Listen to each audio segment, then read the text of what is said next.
I told you specifically it smelled, and we needed Raid or anything to get... Hi, welcome back. This is Kevin Pollak's Chat Show. I, of course, am not Chat Show. I am Sam Levine, and I'm sorry. I know, it's weird. Kevin is very successful. He's gotten too big for his own show named after him. Kevin is in Bulgaria, still directing his feature debut, Growth Spurt, which, if you follow him on the Instagram, and why the hell aren't you? It's Kevin Pollak 123. It's Kevin Pollak 123. Follow him on the Instagrams. No Pollak. And then... Well, and everyone misspells it. No C. It's true. Pollak. And then you can find out how well it's going over there. In fact, let's say hello to Jamie Foxx. Hi, Jamie Foxx. You know what's really funny about Kevin on Instagram What's is that he doesn't, he's like a dad. Like, he doesn't really know how it works. Yeah. So he tags people in photos thinking like, oh, you tag somebody because you want them to see it. And it's like, no, you're supposed to tag the person in the photo because they're in the photo. And it's like, so like, I don't know if he's ever tagged you in a photo that you're like, that he just wants you to see. Yeah. Yeah, it's kind of, no. It's funny. He doesn't know what he's doing. How's it, I assume you've spoken to him more than I have. How's it going in Bulgaria? Well, it is. I speak to him as much as I can because it's a 10-hour. They're 10 hours ahead, so it's like midnight our time is when he's waking up, and like 3 p.m.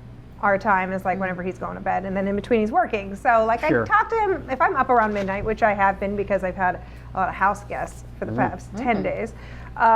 So yeah, I'll talk to him for a little bit at night, and then he works during the day, so I'll text a little bit. But yeah, he says it's just like it's a total time warp, and he can't figure out like what decade he's in. Yeah, Eastern Europe is weird like that. But no, but everything's going really well, and they got most of the cast was able to go over there with them. So. Absolutely. It's going well, good. Kev, we miss you. Stay safe. Please don't get kidnapped. Oh, and that reminds me, one of the cast members is our friend Vanessa Ragland. Yeah. Who is normally co-host of the Pop My Culture podcast. Right. And because she was out of town, I got to sub for her. What? So, listeners, if you are not already listening to the Pop My Culture podcast, I did the most recent episode, and our guest was Wayne Fetterman, who's also been a guest of the show. Wonderful. This show. And it'll be available on Wednesday. Fantastic. You can find it on iTunes or go to popmyculturepodcast.com, I believe. You know how much a fan I am of podcast cross-promotion. So there you go. So there you go. Well done. Yeah. Please download that and enjoy the heck out of it. So KP is still going to be in Bulgaria next Sunday. I will be in the hot, oppressive, miserable heat and humidity that is the amazing city of Austin. So I don't believe there's going to be a chat show next week. I don't know when the next one will be, but we'll post. We'll let you know. Last bit of business. On the last episode we did, Seth Green was our guest, and he presented me after the show with some fantastic Robot Chicken DVDs that I said I would give away in a contest, and I'm going to make that contest all about me.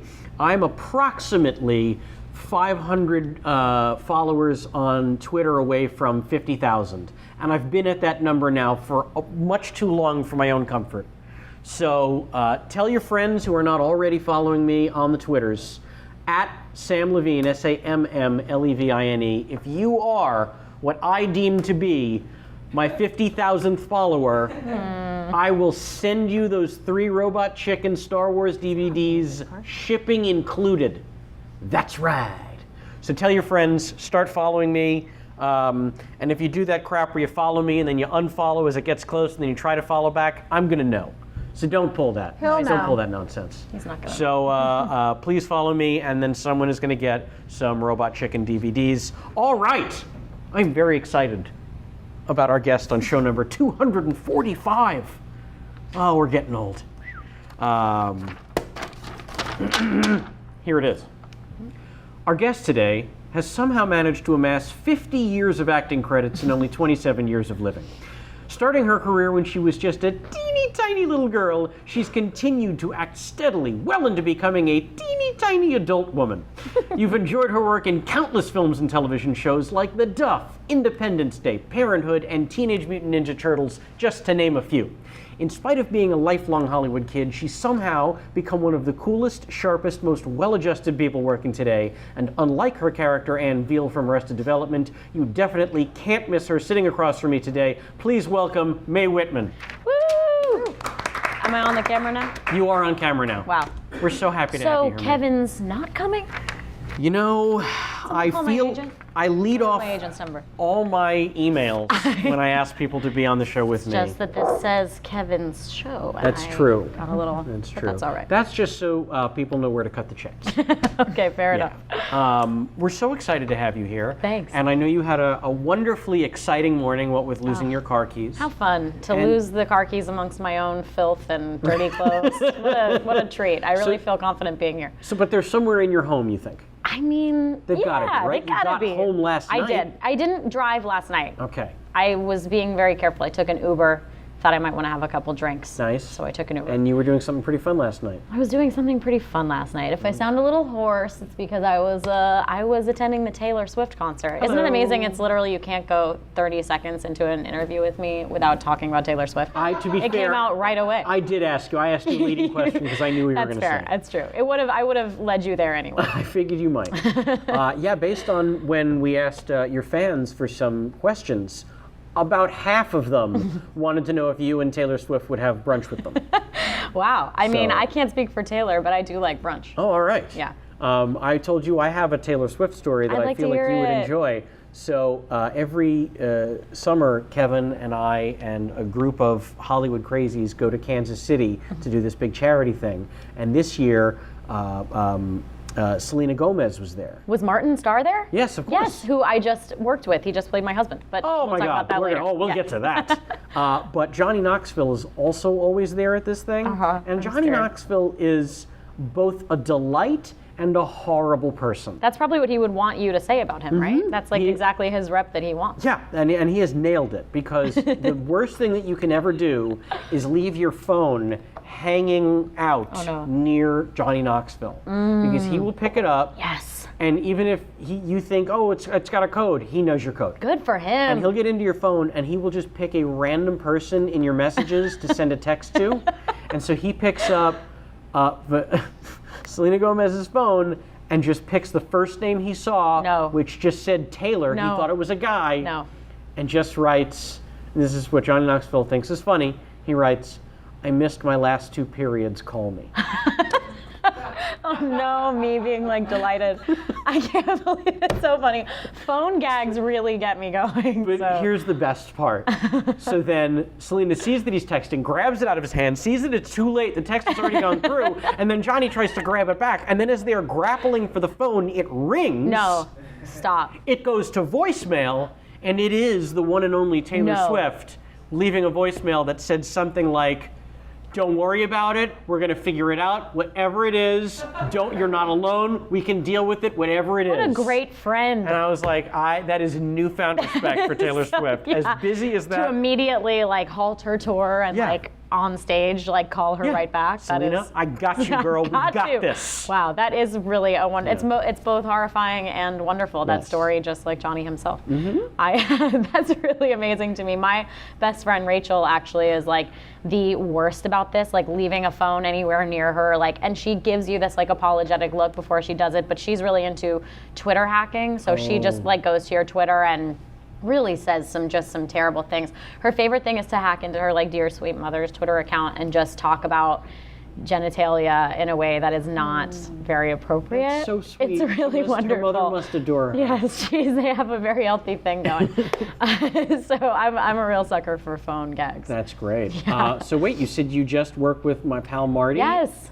What was this? It was really cool. It's this movie called Operator, and it's kind of like a Her type of a situation, Okay. but it's very intimate. It's a married couple who he designs like automated systems that you can, call and like speak to a machine, and basically he decides to try to create one that's more empathetic, and so he bases it around his wife, who's like a very empathetic character, and then he kind of becomes obsessed with this electronic version of her instead of her, and it's kind of like how technology can mess with relationships and stuff like that, wow. because I get scared about technology sometimes You too. and me both. Yeah. It's just a matter of days now before I the know. machines rise up. Truly days. Everybody Yeah, I knows hope that. I can. How do I suck up to them so they can It's take me too with late. them? It's too, we've It's missed too our late. chance. Yeah. So is that going to be a festival? I think movie? so. Yeah, it's an indie. We had a really great time shooting it. I hadn't done like a really just like an indie movie in a while, and it was Yeah. fun. It was like we were all just like friends hanging out in houses, and like like pouring out on the street afterwards and listening to music and stuff. Yeah, it was a good experience. And that's I so super love fun. Martin. We really became like real husband and wife. We like really were like quibbling at each other and then also like saving each other in situations. I was supposed to go to Taylor Swift in Chicago. Oh. And I'm going several nights. And I got crazy food poisoning. Like literally like wild horses couldn't have kept me away. And I actually got so sick that like my eyes were rolling back in my head. I can't like, and Martin has a video of me where I'm like, so they had to call a doctor to come. I couldn't even go to the hospital. I was so sick, and they had to call a guy to come, and like my body was convulsing, so he gave me some sort of like shot, and Heroin. like, It's yeah, I probably think it was heroin. It felt good. Yeah. Whatever it was, it felt good. And literally Martin was like, there's this video of me, and he goes like, he's like, I'm gonna have to give away the Taylor tickets now. And it's like as the sedative is kicking in, and he said it like my face turned into like the most perfect frown, and I was like, but we could get a wheelchair. And then I like was passed out and gone after that. Yeah, it was Wow. very sad. That's so I missed dedication. it. So it was good to go yesterday. I'm so glad that you did get a chance Yes. and that she wasn't just a one night only thing. No, and I'm also going on Tuesday. Okay, good. Now the world knows. It's Yeah. important to know 2 nights. Gotta that have your it. your fandom runs deep. It's a lot to take in. Yeah. You got to And- really see and it. you know what? I'm going to put this out there. I think Taylor needs to appreciate that. And Look. she needs to thank you personally. Listen, let's bring her out here. Taylor, Taylor, come on out. We've been texting with her Oh all my this God, time. I'm so excited. So that was in Chicago, right? Yes, it We shot was. that? Oh yeah, I was Yeah. thinking, of course that was in Yeah, Chicago. he had That's where just you- come from that thing, and he was throwing it in my face that he was friends with Selena Right. because she's so cool and she's Yeah. in Taylor's posse. Yeah. So All right. I'm jealous. I would love to shoot in Chicago. It is my it was favorite the U.S. city. best. Is it really? Yes. Where Yes, it did you is. grow up? I grew up in Jersey. I was born in Chicago. Oh no way. But yeah, we used to go back to Chicago all the time when I was a kid, and that's why I fell in love with the Cubs. Okay. Yeah. It's all coming together. really is. I loved Chicago so much, and being there in the summer, like there's so much community happening there. There was like a festival on the streets every day, and like I would like walk to Lake Michigan in the Yep. morning and just like stand in there. The lake is so beautiful. Yeah, and they have movies on the lawn at Millennium Park. Yes, we love Millennium Park. We went, my best friend and my boyfriend came, and we like, there's like that playground Mm-hmm. scenario that I was like, what is this? It was the middle of the night. I was like jumping around on slides and tire swings and stuff. Yep. It was And then very here, good. This is what you get. Oh, that's not what you get. This is what you get if you.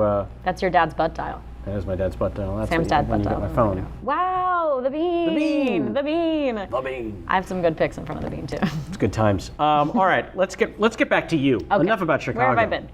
So I found this interesting. I had this incredible dossier on you put together Love by that word. the great J Mac, and here's something I found interesting. On describing her personal style, you said, "I'm all over the place, but I'm definitely into a clean Japanese utilitarian minimalist situation with some Scandinavian influences."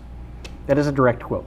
If you mix in a little bit of 90s Gap, I literally couldn't be more happy with my description of myself. Okay, I think that really suits me. that does suit you. I would say my number one rule about clothing in general is comfort.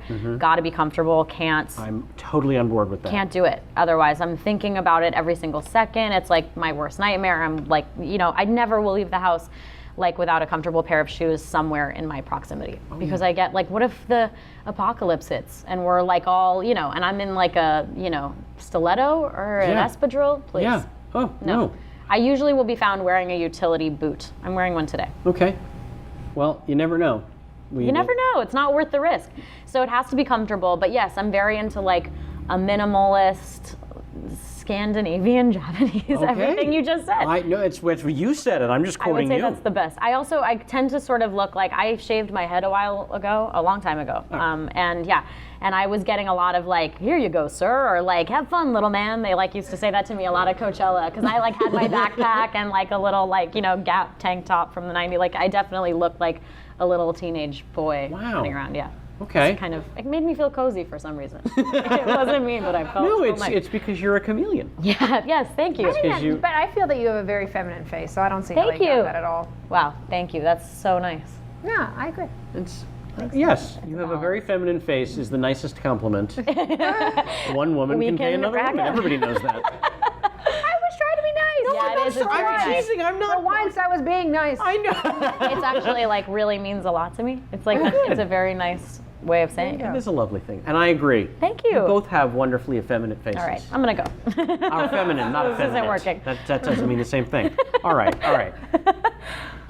So you were born into this nonsense. Yeah, basically. Your parents are both in the business. Your mom was a voiceover actor, and your father was both a personal manager and a set construction coordinator. Yeah, he wasn't a personal manager. He sort of was my most like on-set parent, and so he kind of managed me, I guess, when I was little. But it wasn't like, hey, see, like I had to make an appointment with him with like a cigar in a room or whatever. It was like, you know, he just kind of was my dad and got me through all that stuff. But yeah, he was like a set carpenter and like designer and prop maker, as they called him. That's great, It's really because cool. we've had plenty of guests on the show who are maybe the child of like two actors.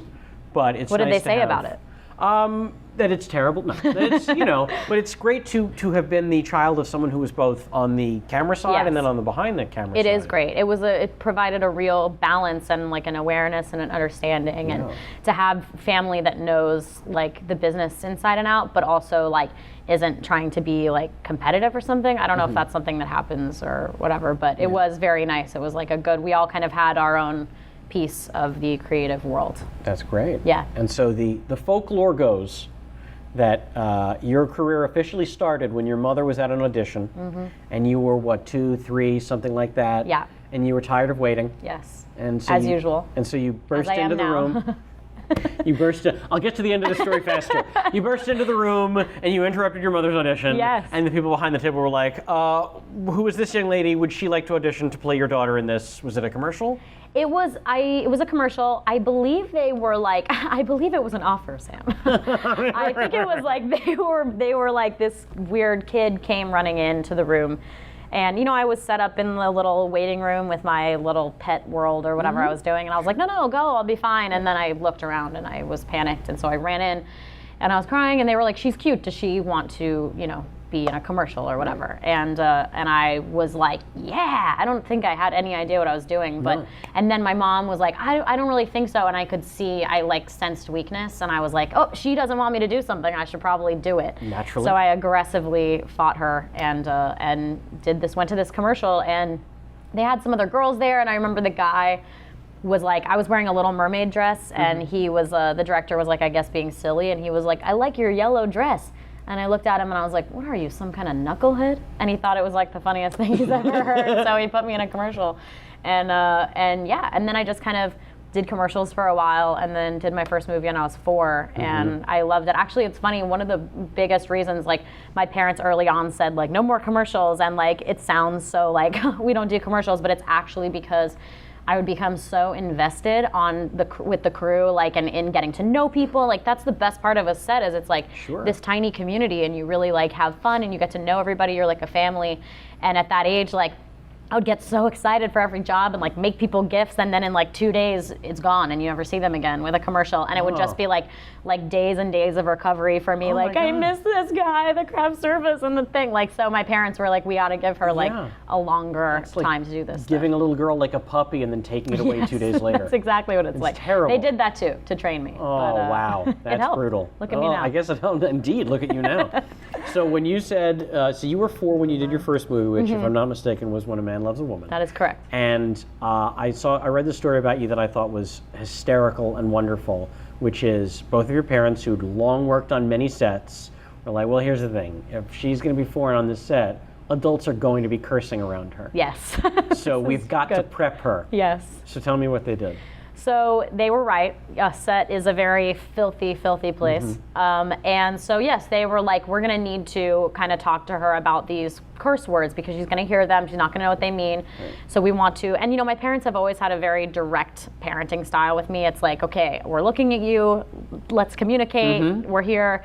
And so they sat me down when I was, you know, just before I did my first movie, and they were like, okay, we want to talk to you. You're gonna hear some words, and they made a list, and they went through and they said, we're gonna tell you what to say, but you absolutely can never say these words. Never. My parents trained me well. Yeah. They were like, you can't say these words out loud, but like, this is what they mean. And then they went through the list and they said the whole thing.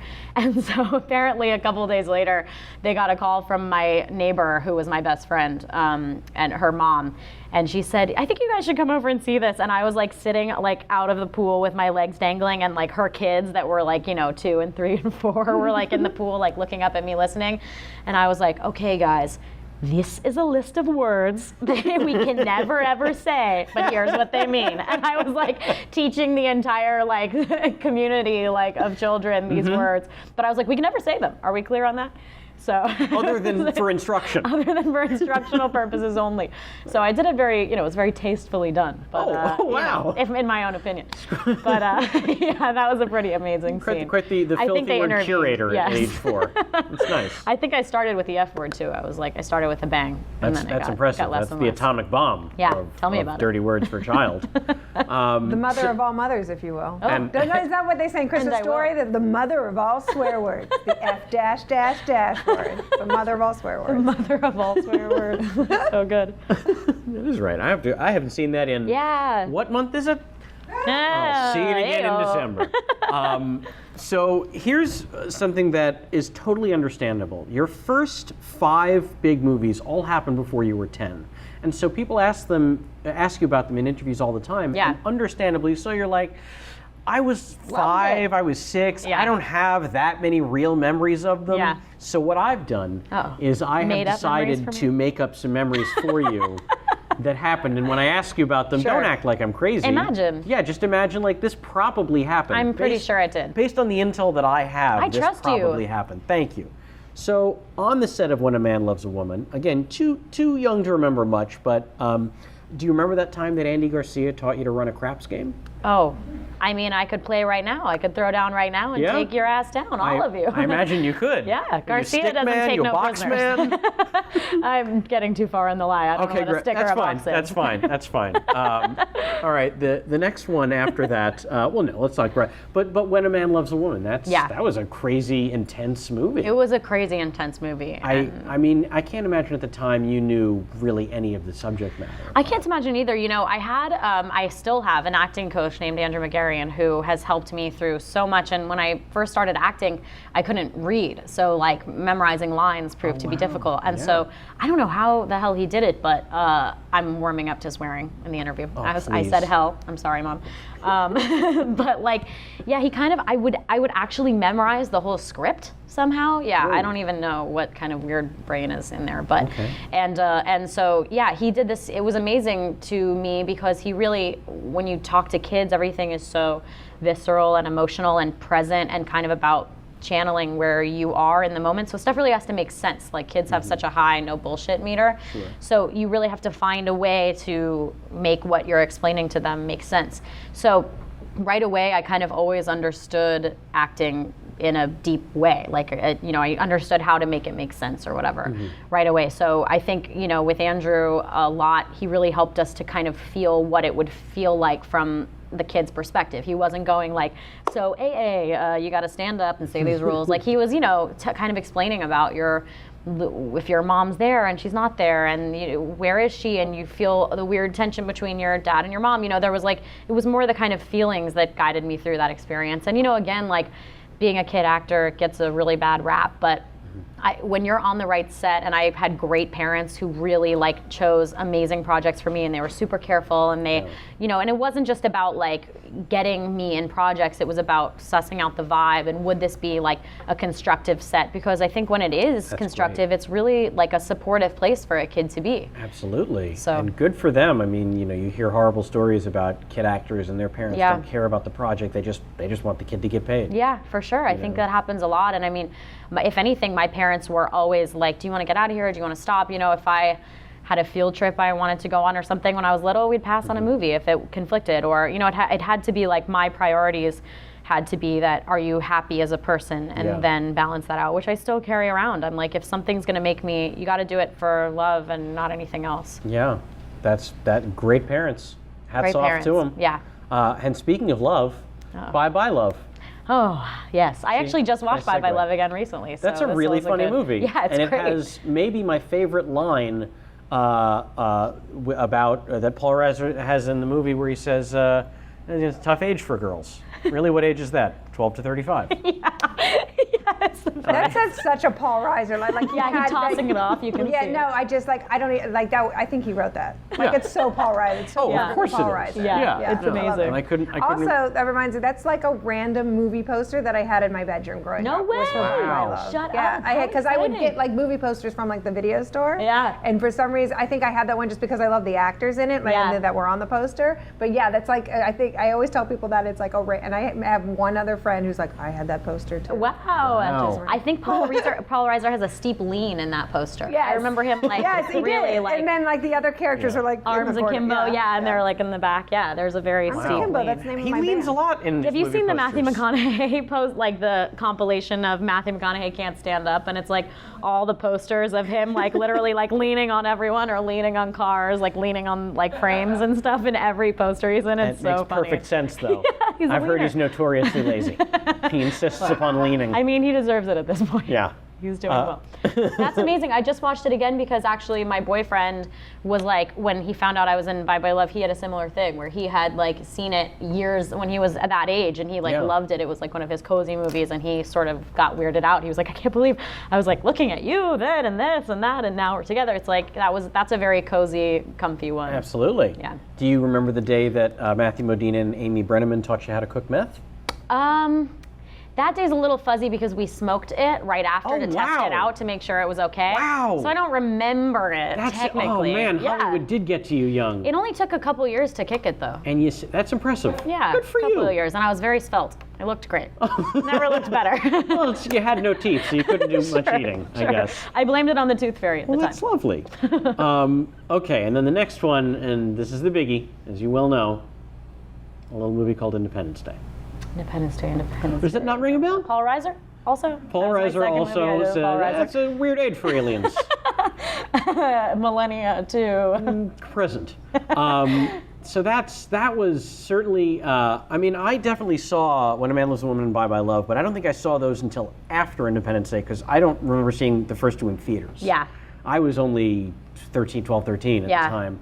So Independence Day, that was Big stuff. The first time a lot of us of my age group Yeah.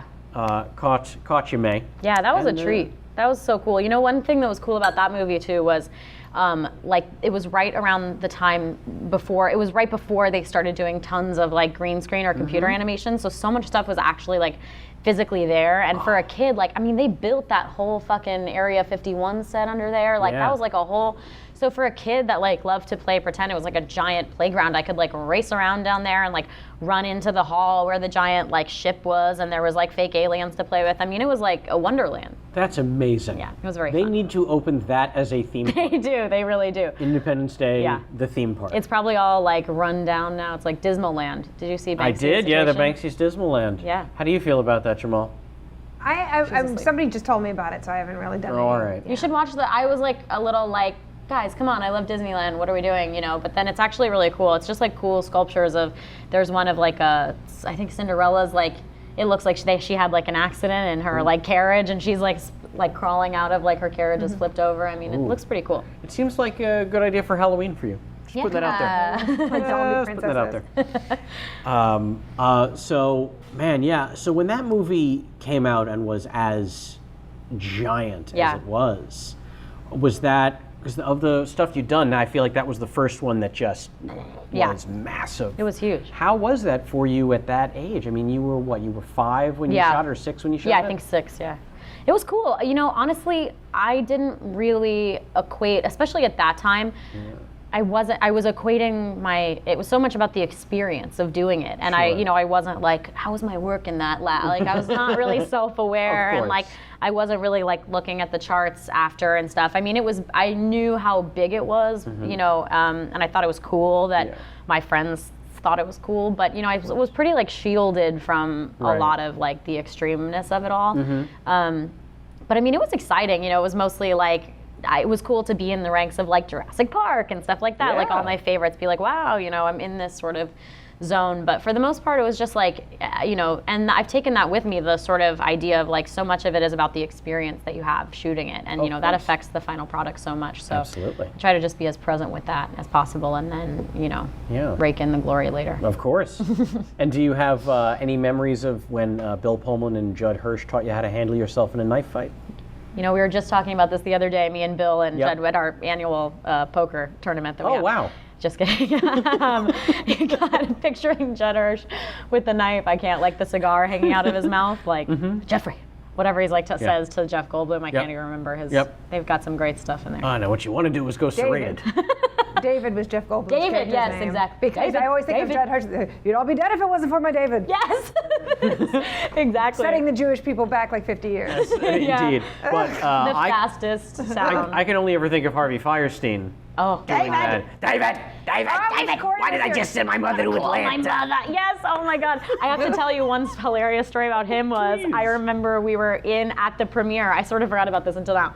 We were at the premiere and we were sitting in front, my family was sitting in front of him. He was directly behind us. And I remember there's like, he was just making like these tiny little hilarious comments during the movie. Just like, it was like almost like Mystery Science Theater, but with Harvey Firestein only, like Harvey Firestein.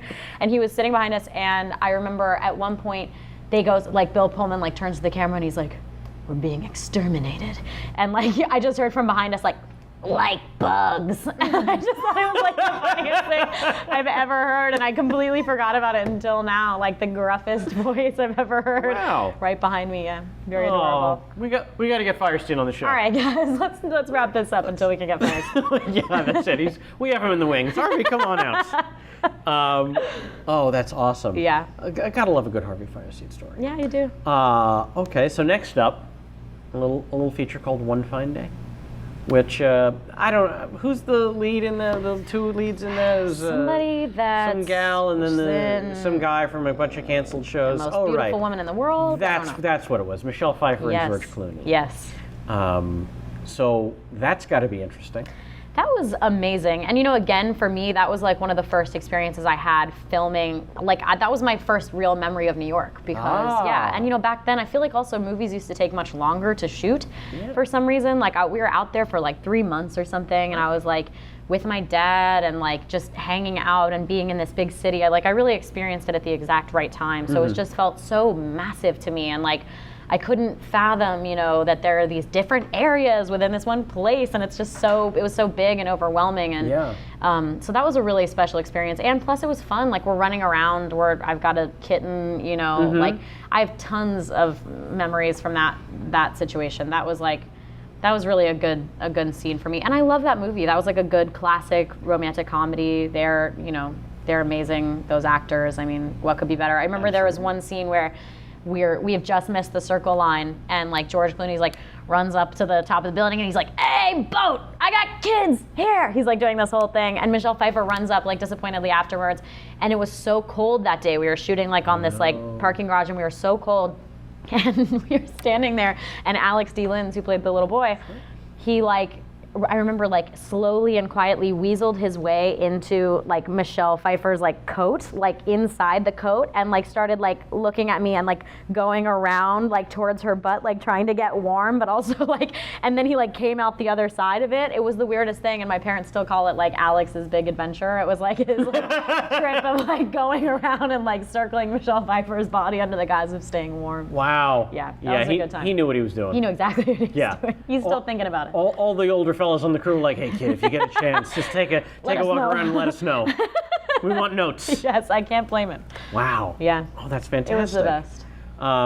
And did either you or Alex, you think, have any growth spurts in that 3 months? Oh man, not only did since we it's have, all- there's so many ways this story could go. What day? Not only did we have growth spurts, I lost my front teeth, both of them. And so they had to make flippers for me. Here's an industry term. They are like nasty fake teeth that you have to wear like a retainer, and I could not figure out how to talk with them. So there are several scenes you see me in where I just sound like a doofus. Like I'm like, and it's like because I was wearing these like dentures, these like child dentures around. It was like the weirdest thing, but it had to all, take place in one day. Right. And the other thing I remember is I'm a big eater. I'm like very into eating. And I especially was at the time, and I was like going crazy on snacks, and they actually had to come to my parents and be like, so we've noticed like she's really gotten a lot bigger, and it's totally great, we love her. Like I was like, wow, the actress treatment starts early. Wow. Yeah, so I like had to like. We got a regular Judy Garland on our hands. Maybe give her these pills, tell her to skip breakfast. Yeah, it was really, really funny. To be fair, it was like croissants and, fluff and peanut butter and stuff. Because all the food on set, Yeah. there's no health food, Oh, no. especially in the 90s. There was no healthy Especially in options the 90s, yeah. on a set. Now you maybe get a kale chip here and there, Yeah. but it's a stretch. Yeah, now it's like, oh, we have a quinoa burrito for the actress. No, I want bacon, Yeah. eggs, and 2 donuts. Yes, as Cup quickly of as coffee possible. with lots of cream. That's every set Yes. from old timey until like Yeah. 2003. Yes, it's so true. Oh, those were the good old Yeah, days. tell me about it. Oh man. Can you tell me about the time that Michelle Pfeiffer walked you through how the pros smuggle heroin? I'd rather not. Yeah, okay, that's fine. You know what? Rather That's not walk insider you through secret. it. Insider Because secret. I'm I a don't pro. know. You're not. That's true. You're an amateur. I am a rank amateur You're when just it getting comes to started. smuggling the dragon. All right. So the next one, this one I did see in theaters. I believe this was one of the first like date movies. Or no, it was not the first. The first date movie I ever went on, not to make it about me, was Untamed Heart. Wow. But this was Did you another. get a kiss? I did not. Okay. I did not. We'll talk Christian about that Slater later. did not do it for her that night. I'm surprised. I was hoping Or she'll maybe fall in he love did with it for her a little too much. Anyone? Probably what it was. You can't blame him. I mean, he's really got it going on. He's so dreamy. I know. But this was a date movie that I did go to. No kiss. Little movie called Hope Floats. Wow. Good for you. Yeah, thank you. It's kind of depressing as well. Probably not like the sexiest. date No, movie. it is a sad movie. I didn't know. She was the one who picked it. She's like, oh, I At wanna the go see end, what he Hope puts her Floats. in the truck. Spoiler alert. It's fine. It's great. That's sexy and nice. Sure. But everything up It's a until tough then, road pretty getting sad. there. Yes, it is Yeah, pretty sad. It's pretty. That was pretty rough. another great experience. That was actually, you mentioned you're going to Austin. Mm-hmm. That was one of my first experiences with Austin, which I absolutely loved.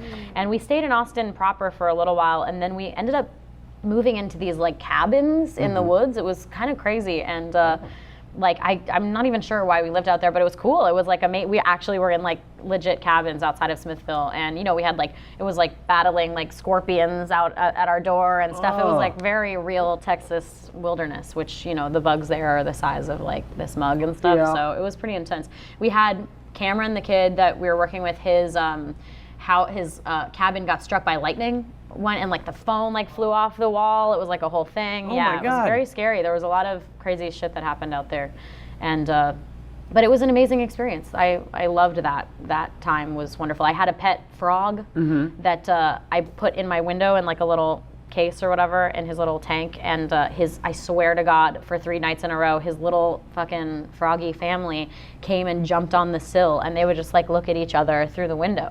And the first night I was like, okay, please get out of here, and the second night I sort of felt bad, and then the third night I took him out there and I was like, get the fuck out of here. Oh, Yeah.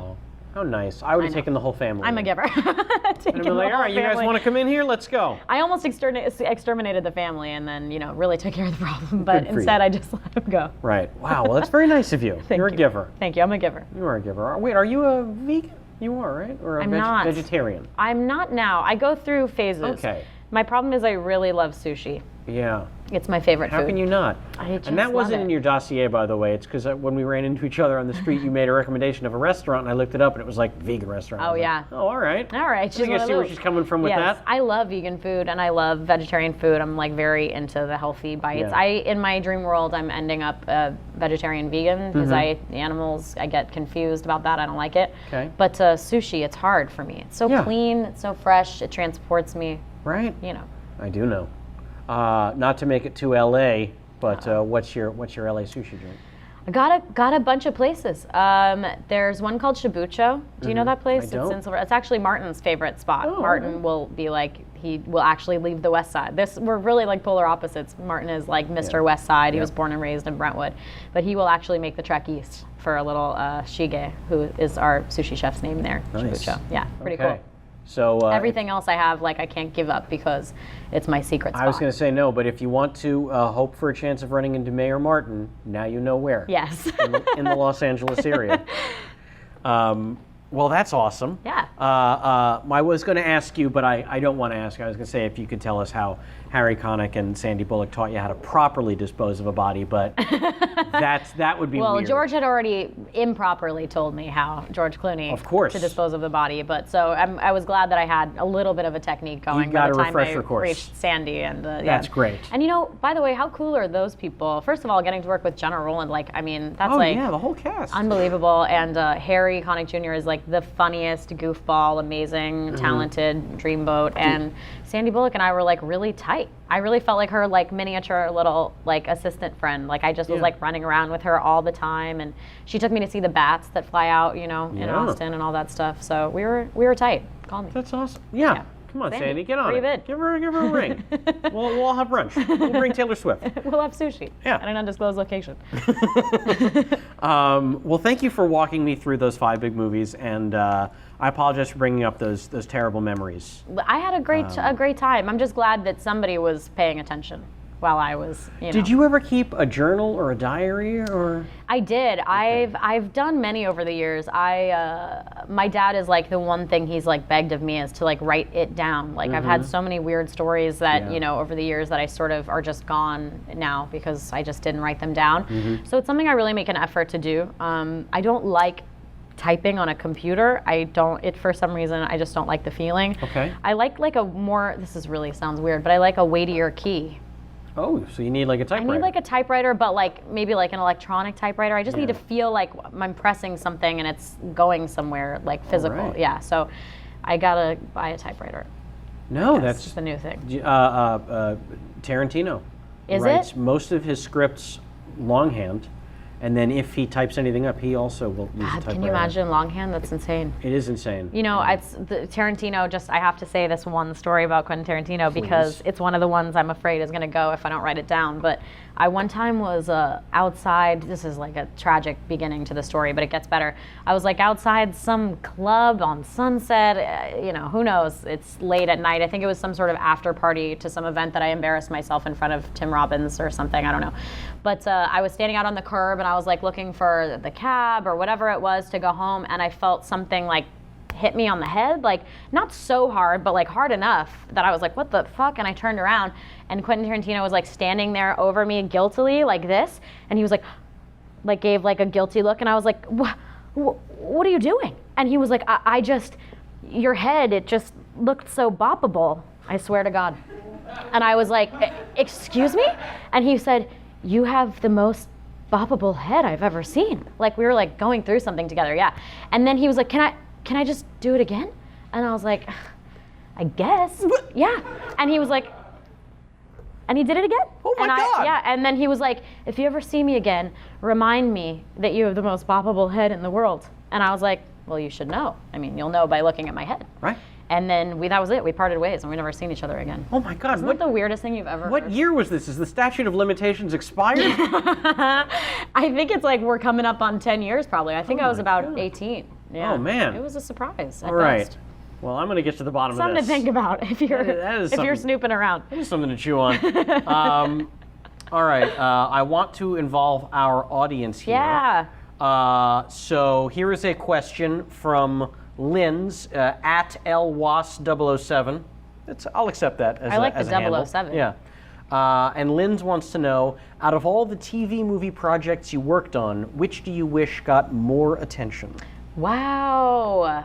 That is a complicated question Right? because you would think which are the ones that I wish would get less attention. there have been a few. Of course. I guess one of my favorite ones that's pretty like fun and cozy is A Season for Miracles. Anyone? It's comes on at Christmas. You can always find it. It's very cozy. We're on the Warner backlot, the gazebo. There's a snow globe, but there's a green screen. It's a nice holiday scenario, and and Patty Duke is in it, which is Oh. the big reveal, because who doesn't love Patty Duke? And don't I'm know friends with any. Sean Astin. Do you know Sean? Of course. He's the best guy in the world. So anything with that family related, I think that's something you guys should scoop up a copy for the holidays if you can. That's the one that I'm proud of. Okay, asked and answered. I hope you check that one out, Linz. So, moving on from the on camera. Yeah. You have had, in the footsteps of your sweet mom, quite the active voiceover career as well. It's true. I mean, just naming a few, like I said, Teenage Mutant Ninja Turtles, Johnny Bravo, Fillmore, and Avatar: The Last Airbender. These are all ongoing, well, not some of them as much, but ongoing, long-running series. Yeah.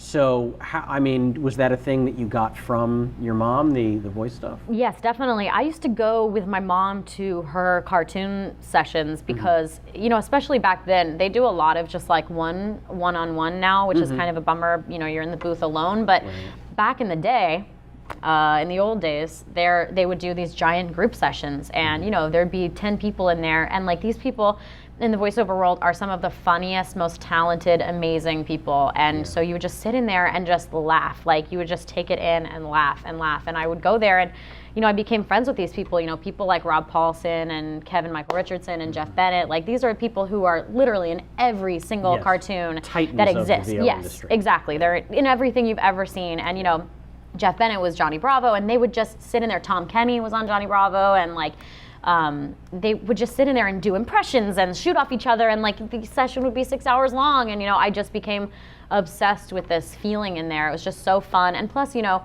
with voiceover, you don't have the pressure of having to look a certain way or, you know, be made up. You can go in your sweatpants, and you're not, there's no confines, and you really have to like explore your tool to like, how do I convey this stuff without using my face? Yeah. So it's really fun, and I started out just going with my mom to her sessions and having the best time. And I think one day Johnny Bravo was like, oh, we need a little girl's voice for this or whatever. So I did it.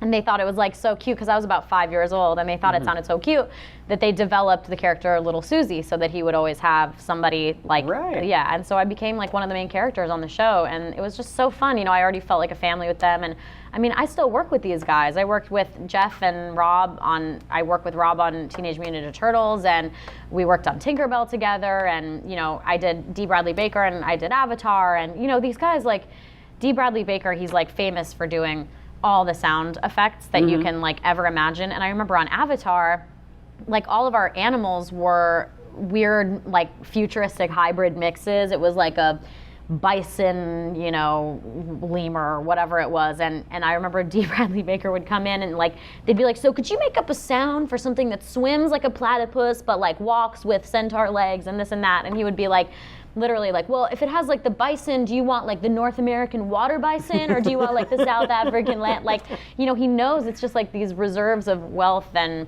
interesting talent. And so, yeah, for me, that's always been one of my favorite things to do. And I'm lucky enough that I have had steady jobs where I get to develop characters. And, you know, like Avatar, that show was so cool because they allowed the story to have an arc. You couldn't just tune into an episode and necessarily know everything that was going on. And, you know, with cartoons, oftentimes they want kind of standalone situations so kids can tune in and at the last minute, and it doesn't really matter. But Avatar had such a specific arc. It was like when it was done, it was done. They had it planned for the whole, you know, time when it was going to end. And the show was great. I mean, I've had a lot of luck with my voiceover stuff.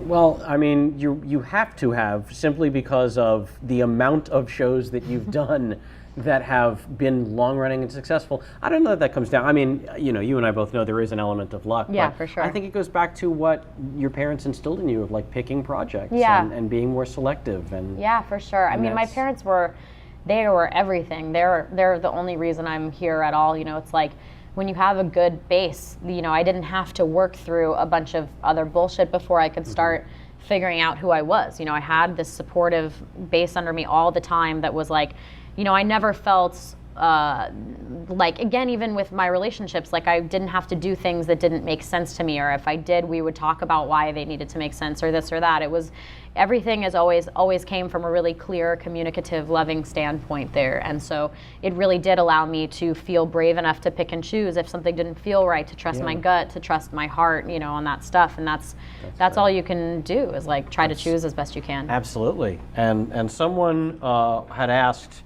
here it is, Karen49C asked the question, why do some child actors move effortlessly into adult acting while others move into the world of drugs and depression? And how did I do both? I don't know. I balanced I did drugs and depression on the weekends, and then showed up to work every day. And I think the answer is it has to come from the home life. It has to come from your parents, because when you are a kid actor, that's the only thing you have to help keep you straight is your parents. Tell me about your situation. 'Cause I mean, God knows. But I got lucky because I didn't really start to do it with any level of success until I was almost 17. Okay. So was that around like Undeclared? Freaks and Geeks. Freaks and Geeks, Undeclared Days. I just watched Undeclared again, which is why I brought that up. But what a fantastic little stint you had on that. Oh, thank you. that was a lot of fun. It was the first time I got to play the bad guy. Yeah, it was great. But you're such a charming, like misleading bad guy. Oh, you're so You don't even see it coming at first. But Yeah, that's where Judd Apatow and I figured out that I really only ever play one of two characters. I'm either the nerd or the mean nerd. It's a big range. There's a lot of space in between there. I'm just saying, still working. All right, let's see. When I want you to know, when I put out the tweets, hey, we need questions for our guest. Usually, Natalie, what do we get? Like maybe 10, 15, Natalie, 20, something like that. We broke Twitter with your fans. Thanks, guys. I also want to add that they're usually like mundane or like not good questions. They are really good questions. Yeah. Oh my God, I'm excited. Yeah, we have a lot of good ones. Usually it's like, what advice can you give for me? Because I want to act. Stuff like that. But now these are actually like, I'm like, wow, these are actually decent I have this the week. coolest fans. You I really- swear to God, you like really do. so smart and interesting and interactive. And yeah, it's a pleasure being me because of you. Anyone? I see what you Can did somebody there. trademark that for me? I see what you did Where's there. my lawyer?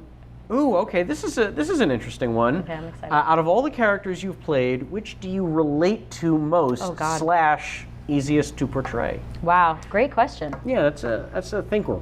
It's funny because I feel like in every character I instill a piece of me that's honest. Because, I remember, this is actually an interesting actorism, but I remember when I was coming up, I went to my acting coach and I realized, when I was like probably 9 years old, I discovered he had coached a girl for the same role, for an audition for something. And I was like, in my head, I was like, well, that doesn't make sense. He's just gonna tell her to do it the exact same way that he's telling me to do it. And what makes the difference, and blah, blah, blah. And my parents were like, well, you should talk to him if you have questions. And so I asked him, I was very confused, and he said, what he's there to do is help bring out the most honest part of you, because that's all that is different. Exactly, you're all going in to read the same lines and say the same thing in the same circumstance, so all you have to offer is what your truth is, and that's what you have that nobody else has. So it's kind of more about finding that, getting to a place in yourself that's the most honest, so that, what your special thing is comes shining through. And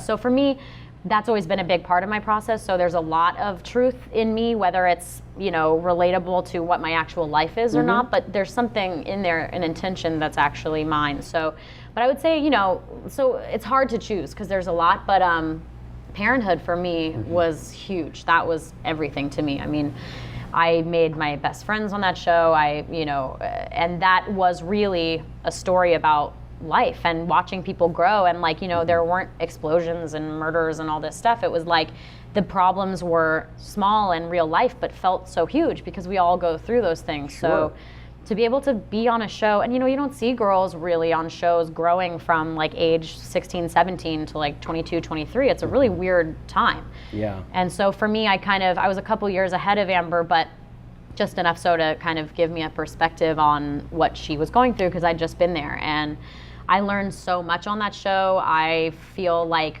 We all taught each other so much, and so that for me was a very personal journey, and she felt very connected to who I was, and kind of just the messiness of trying to get yourself together at that age and feeling so insecure and alone and confused, and I still struggle with that stuff. It's a weird time for people, So yeah, I would say probably Amber from Parenthood. Okay, well that was an amazing answer. Wow, I feel like I'm like No, that was a talking way too spectacular much. answer because it included maybe some of the best acting advice I've ever heard. Yeah. Especially that an acting teacher can tell to a kid. I know, how cool is that? That's a great piece of advice, and so thank you for the great question. I didn't give you credit before.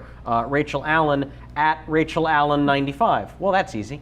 So thank you for that. And Yeah. since you brought it up, I mean, I was going to get to it later, but let's talk about Parenthood. Let's talk Parenthood, yeah. Come on, I know, Amber right? Holtz. I know. What a ride that was for that character. Talk about a 180 Yeah. from episode 1 Oh, yeah. to the finale.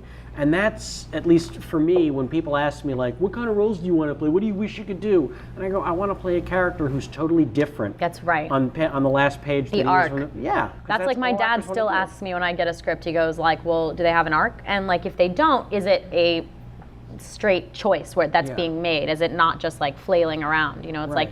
like the person either grows and has an arc, or you're making a statement about people staying the same. There kind of has to be a definitive choice there in order for it to Absolutely. be interesting. Yeah. Yeah. When people say, "Oh, yeah, every character has to have an arc," Yeah. I always say, "Well, look at Daniel Day-Lewis in There Will Be Blood. No arc. Yeah. And how powerful is that choice? That's the choice that's so, Brilliant. you'd never be like, well, I think it was a weak storyline that he didn't have an arc. It's like, no, Nope. you make the choice of Exactly. depicting that Yeah. being someone's journey. Right. Yeah. It's Daniel pretty crazy. Plainview, and then okay. So this was the anti-Daniel Plainview. Yes, Amber that's what I Holtz. like to say. That's straight from my resume, right? Lifted straight from my resume. Quantify it that way. So actually, most of or not say most, but a large portion of the questions that people wanted to know were all about that. And let's see, Shehani at Shenanigans93, nice handle, said, everyone loves your friendship with Lauren Graham. What was it like when you guys met for the first time on Parenthood? Man, that's such a great question. I think, I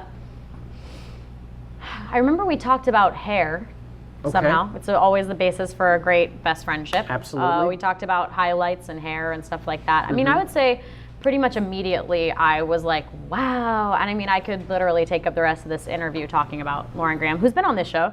She has. Were you a Gilmore Girls fan? I actually became too insecure to watch Gilmore Girls because I was jealous of her friendship, daughtership with Alexis, which we've remedied now. We met in June in Austin, and it was a big, issue for me. I dressed as nicely as I could, and I was, and she's obviously the best and wonderful and was the best hang, and we're all one big family now. But it's always been like this thing that I really want to watch it, but I also was like, it's crazy to watch your best friend be in this, this go through years of her life and stuff like that. But I actually just recently got all the DVDs, and I'm like launching in, so I'm excited. It's pretty intense. Yeah, I can't wait. I mean, but then again, so is Parenthood. Yeah.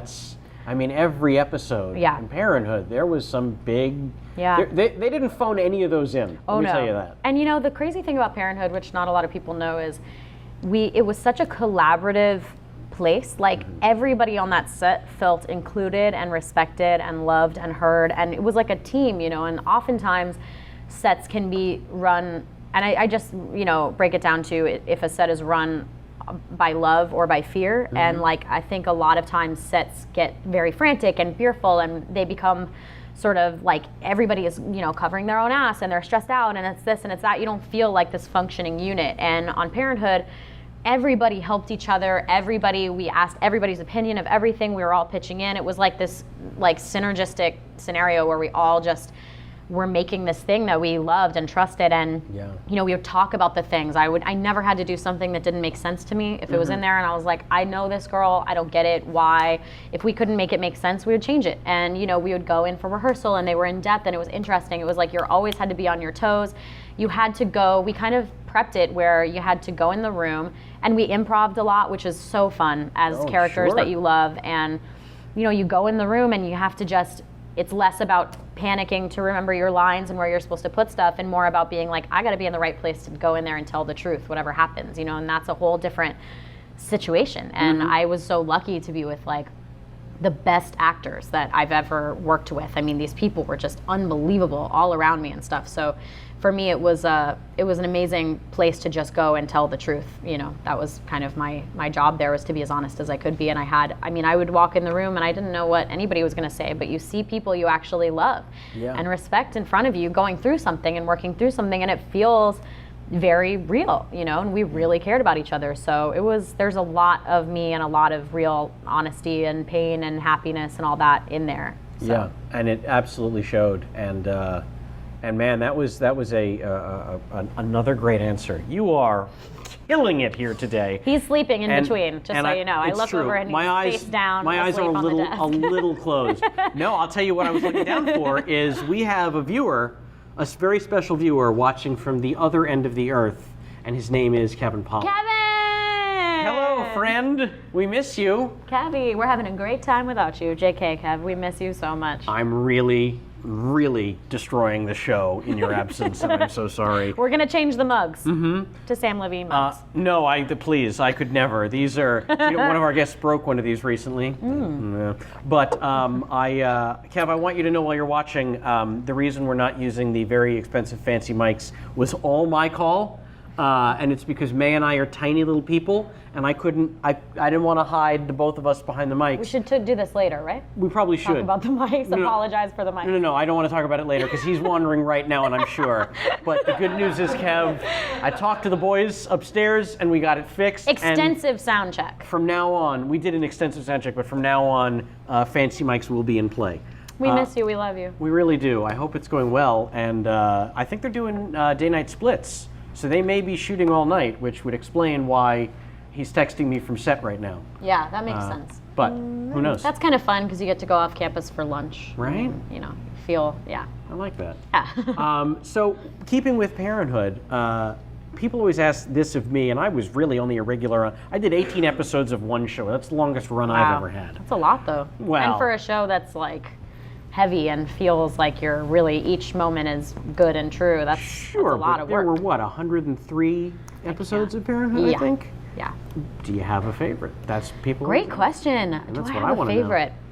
It's more like moments for me. I have to say one of my favorite episodes is the one where Amber starts to fall in love with Ryan, like where they go on a road trip and to see one of his friends had died from the service. And so I accompany him on a road trip. And I just loved it because it was one of the first times we started to see Amber really come out of her shell and be happy and trust someone romantically and be present. She'd sort of been in these weird other situations, and this moment of, and you started to see, one thing we always loved, Matt, Laurie, and I, about those characters was what they did for each other. Amber's so outgoing and this and that and blah, blah, blah, but she's also very guarded and, has a lot of trust issues. And he's obviously so, closed off and very protected and stuff, but he also has a very strong sense of calming and presence. And I think they really drew the best out of each other. And so that episode for me, it meant a lot. It was big for me and Matt. We were, by the ocean and driving around out there and just kind of starting to discover who these people were and what they were going to mean to each other. So that was an episode that really meant a lot to me. But also, I cried like a baby in real life. The Craig T. Nelson scene where he takes me to the junkyard and kind of gives me this stern speech.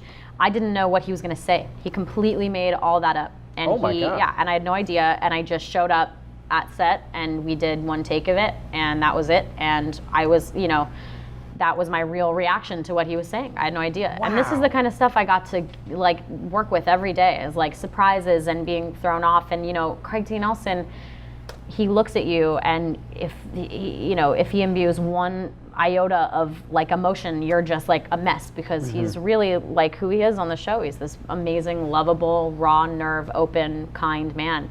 And you just love him, and so to see him in pain hurts, and you're there, and so that was another moment I really loved. And honestly, I would say my last one is anything with Lauren, obviously, but Miles, my best friend, who plays my brother, right, who is my roommate in real life, who I went to Taylor Swift with last night. Anyone? we had this episode, we did an episode where we got stoned before, and like we were just like hanging out, like drinking vodka and smoking weed. And then we get called to a family dinner, so we have to like sober each other up, and like you can just see us. We had the most fun because, you know, in big family scenes, like we didn't know, we were all talking over each other, we weren't paying attention. It was really hard for the directors and stuff to wrangle us because we were just like a real family, and like so it was so fun to just be in that and not know when the camera was on you, but constantly like we were just playing stone, like we were eating so much and like squeezing veggies into each other's mouths and trying to get more food and like stuff. It was like we were being like as stoned as we could. So just like watching in the background, it's like my favorite thing to see us like looking really stoned. We blew those menthol crystals into our eyes to make our eyes sting. Ow. Yeah, what I do for the craft. Ugh. But it looked like we were stoned because we had red eyes, and you know, Yeah. that was another favorite because we're making funny asides to Lauren, and she's kind of like, one cool thing about that show too is it wasn't like heavy-handed about stuff. It was kind of like you had to make your own decision based on what you thought was right or not. You know, it wasn't like, here's the moral of the story. They were bad kids because they smoked the pot at the dinner. You know, it was like, so what? They show up stoned. It's funny. Like they think it's the art, and I love like our mom, like Lauren, being like amused by it, not really caring, and you know, it's like, it's very much real life. It happens, and then you turn off the TV and go like, well, I didn't think it was cool that Christina barged in on Bob Little and Amber, or they're like, of course, how disgusting, Bob Little and Amber. You know, it's like there's no right or wrong answer. It's how do you move through. So that was something I really I liked about that show as well. That's great. That again, terrific answers. I did the menthol crystal once. The very first time I was an actor and I had to do tears. Yeah. And I was like, oh, I don't know, what do the pros do? And in the makeup trailer, they're like, oh, here, let me just do this. And she blows into my eye. And it's the most insane. searing, horrible pain. It's crazy. And it didn't make me cry. It made me angry. And so I was like, oh, okay, well, never do that again. And from now on, when I have to use sense memory to get myself to cry, I'm just going to remember how painful that was. And the fear. Waterworks, makes the come on. Yeah, if you've it's a never bad had, scene. if you've never had the pleasure of having menthol crystals blown into your eye, give it a shot. Even just saying that sentence, like blowing menthol crystals into your eye, it's really a shocking thing. So to finish up with the Parenthood, Yes. the last episode, the flash forward. Yes. Amber, and she's good, and she's in a great spot. Was that good for you? You was feel amazing. like she was where she needed to be? That's exactly, literally what you just said was when because Kadams would ask us, he would go, well, where do you think she is for this or that, and how do you feel about this storyline or this? Like we were, it was a conversation with him. I mean, that's what makes him so magical. And, you know, for me, he asked, he was like, what do you want to see for Amber? And I didn't have anything specific. I just was like, I feel like with Amber, you see so much growth, and then you see a lot of steps back, like a lot. And it's, you know, she grows. It's not like she just keeps making the same mistake. It's like you see growth, things stick with her. She's, you know, whatever. But I just was like, I just want to think just feel like she's going to be okay. And like she'll continue to take steps back, but then she'll always continue to take steps forward. Yeah. And like, that's all I wanted to see. And I felt like with Amber, you know, there are some people, first of all, for it to come full circle, for her to be a mom, you know, coming from being this petulant teen to taking care of something that will someday be a petulant teen was really special. And, you know, I feel like for me to see her, I think she maybe she's one of those people who is so caught up in her own stress and inner monologue and trying to be enough within herself and other people that I think when she had that kid, it all changes and she snaps into focus, and now that's the thing. And she's like, oh, this is how I can be my best self, is by being a great mom to this kid.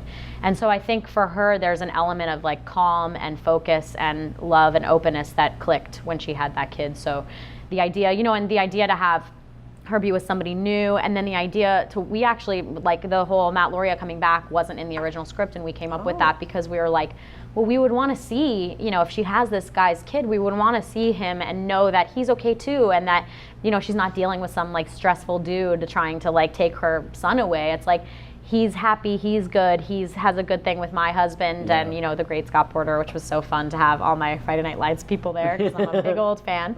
You know, it was great, and I couldn't have asked for a better situation. We all wept like babies the day that we wrapped. I remember it like it was yesterday. I just hysterically cried. It was the dinner scene, and it was like looking around, you know, it was weird for me. It's like you look around and you see Ray and Lauren and my family and this and that. And I'm like, look at these characters. We're saying goodbye. This is the last time we get to see them. And so, I wish we could have made a million more episodes. I wish we could have watched Amber gray-haired with her own grandchildren, but I liked that there was something that led you that's where they're going. So when you think about them, you can kind of think about Amber at the playground with her kid right now, years later, or whatever it is. It gave you some hope that like these people are going to be okay. Absolutely.